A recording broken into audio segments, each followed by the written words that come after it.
personne ne le ressent. Mais les détecteurs comme LIGO, Virgo ou Kagra, eux oui.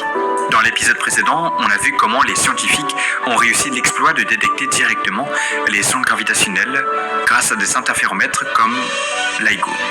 Mais une fois le signal détecté, tout reste à comprendre. Parce qu'une onde gravitationnelle n'est pas juste une vibration. C'est un message envoyé par un événement cosmique extrême. Dans cet épisode, donc l'épisode 3, on va voir quelles sont les sources de ces ondes et comment leurs signaux sont analysés. Et comment ces vibrations de l'espace-temps permettent de mesurer les propriétés des trous noirs, des étoiles à neutrons et des systèmes binaires compacts. Les détecteurs d'ondes gravitationnelles possèdent une particularité fondamentale, qui les distingue radicalement des télescopes traditionnels. Les télescopes observent une portion précise du ciel. Ils doivent être orientés vers une direction particulière pour capter la lumière provenant d'un objet. Les détecteurs gravitationnels, eux, fonctionnent davantage comme des antennes. Ils sont sensibles aux ondes provenant de pratiquement toutes les directions du ciel. On dit qu'ils observent presque sur l'ensemble de la sphère céleste, soit près de 4 pieds terradiens. Ça signifie qu'ils peuvent détecter un événement sans savoir, à l'avance ou regarder. En revanche, cette caractéristique possède un inconvénient majeur. Localiser précisément la source d'une onde gravitationnelle est beaucoup plus difficile. C'est pour ça qu'il est crucial de disposer de plusieurs détecteurs répartis sur Terre. En comparant le temps d'arrivée du signal entre différents sites, les scientifiques peuvent trianguler la position approximative de la source dans le ciel. Et c'est là qu'intervient l'une des révolutions les plus fascinantes de l'astrophysique moderne, l'astronomie multimessager. L'idée est simple, observer un événement cosmique en combinant différents types de signaux. La lumière, les ondes gravitationnelles, les neutrinos, voire les rayons cosmiques. C'est un peu comme nos propres sens. Si on devait comprendre le monde uniquement par la vue, notre perception serait limitée. Mais en combinant la vue, l'ouïe, le toucher, l'odorat et le goût, on obtient une compréhension beaucoup plus riche et plus précise de notre environnement. L'astronomie multimessager fonctionne exactement sur ce principe. Et l'un des événements les plus spectaculaires illustrant cette révolution est GW 170817. Le 17 août 2017, les détecteurs LIGO et Virgo enregistrent un signal gravitationnel très particulier. Contrairement aux signaux précédents, celui-ci dure beaucoup plus longtemps. Sa signature correspond à la fusion de 2 étoiles à neutrons. Pour la première fois, les scientifiques observent la collision d'un système binaire neutron-neutron. Mais ce qui rend cet événement absolument historique, c'est ce qui se produit ensuite. Seulement 1,7 secondes après la détection gravitationnelle, un sursaut gamma est observé par des satellites spatiaux. Très rapidement, des dizaines de télescopes à travers le monde se tournent vers la région du ciel identifiée par les détecteurs gravitationnels.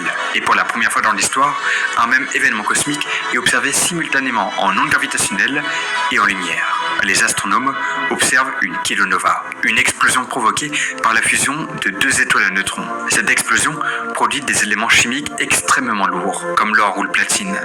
Ça confirme une hypothèse majeure sur l'origine des éléments dans l'univers. Mais cet événement permet aussi une mesure fondamentale, la vitesse de propagation des ondes gravitationnelles. Le fait que le signal gravitationnel et le signal lumineux arrivent quasi simultanément, malgré un voyage de plus de 100 millions d'années, montre que les ondes gravitationnelles se propagent à une vitesse extrêmement proche de celle de la lumière. Une confirmation spectaculaire d'une prédiction essentielle de la relativité générale. Alors par contre, pourquoi les signaux gravitationnels arrivent en premier? Est-ce qu'ils vont plus vite que la lumière? Non. Rappelez-vous.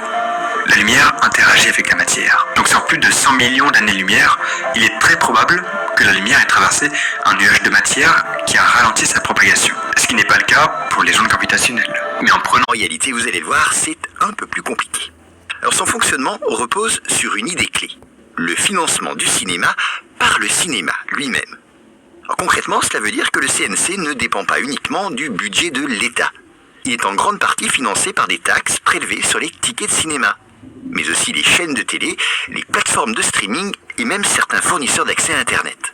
C'est un système qui permet de redistribuer l'argent généré par les œuvres vers la création de nouvelles œuvres. C'est ce qu'on appelle un mécanisme de soutien automatique. Et ce soutien, justement, prend plusieurs formes. D'abord, il y a les aides automatiques. Là, plus un film fonctionne en salle, plus il génère de crédits pour son producteur, qui pourra ensuite financer un nouveau projet. C'est une manière d'encourager le succès tout en réinvestissant dans la création. Et ensuite, il existe des aides sélectives, attribuées par des commissions. Elles permettent, ces aides, de soutenir des projets, disons, plus risqués, des premiers films ou des œuvres d'auteurs qui n'auraient pas forcément trouvé de financement autrement. Et le CNC intervient à toutes les étapes. Écriture de scénario, production, distribution et exploitation en salle, mais aussi la restauration du patrimoine cinématographique.